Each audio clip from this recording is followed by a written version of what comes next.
մեր պահանջներին պիտի հետևեն, պիտի վերադարձնեն ամենաառաջինը քաղաքացիների կորսած գումարները,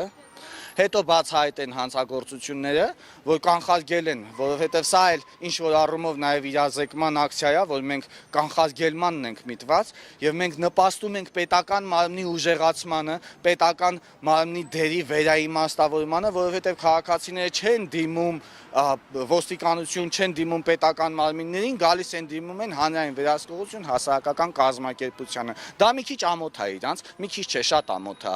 բայց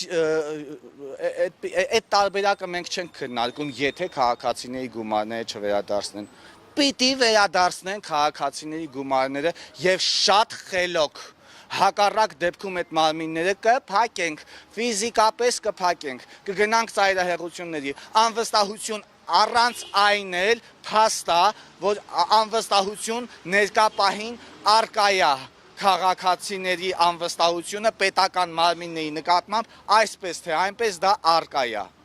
Այդ անվստահությունը մենք պաշտոնապես կհայտնենք այն դեպքում, երբ որ քաղաքացիների գումարները հանկարծ համարձակվեն, չվերադարձնեն կամ քննարկեն կամ ձգձգեն կամ էս կամ այն,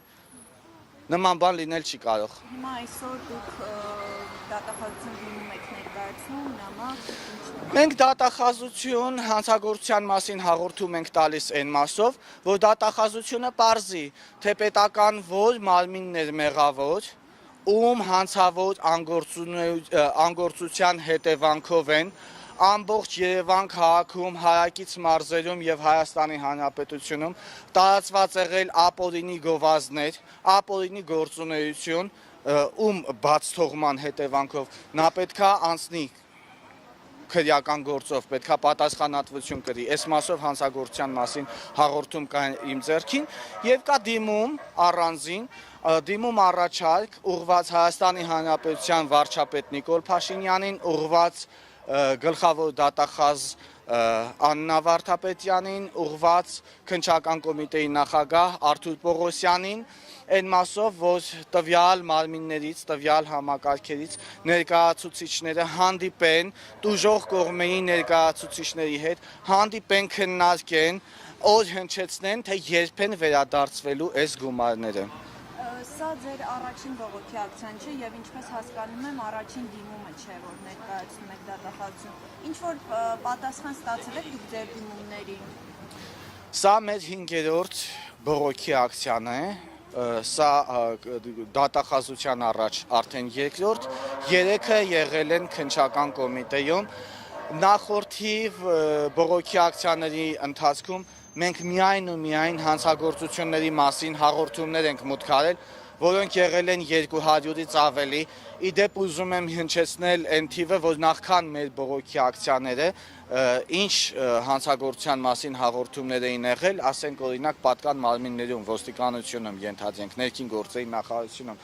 ահազանգ էր եղել ընդամենը 4-ը։ Պատկերացնում եք 4000 ոստիկանություն, 220-ից ավել դիմում բողոքներ, հանրային վերահսկողություն, հասարակական կազմակերպություն։ Սա ակնհայտորեն անվստահություն է պետական մարմինների նկատմամբ։ Եվ մենք պետքա վերականգնենք այս անվստահությունը։ Պետքա գործարկենք այս ինստիտուտները, որ աշխատեն, որ քաղաքացիների վստահությունը բարձրանա։ Հակառակ դեպքում այս անվստահությունը կխորանա, իսկ մենք այդ անվստահությունը չենք հանդուրժելու։ Եթե քաղաքացիները այդ կերպով անվստահություն են հայտնում, ապա մենք գնալու ենք ծայրահեղ քայլերի, փակելու այդ պետական մարմինների դռները։ Դա կլինի քննչական կոմիտե, դա կլինի դատախազություն, դա կլինի կառավարություն, թե դա որ մարմինը կուզի լինի։ Եթե նա չի ծառայում Հայաստանի Հանրապետության քաղաքացուն, ապա դա բորբոքված կույրաղիք է։ Այսինքն ճիշտ եմ հասկանում, որ պատկան մարմինների հրաժարական եք պահանջելու։ Եթե չվերականգնվեն քաղաքացիների իրավունքները, մենք գնալու ենք այով ծայրահեղ քայլ։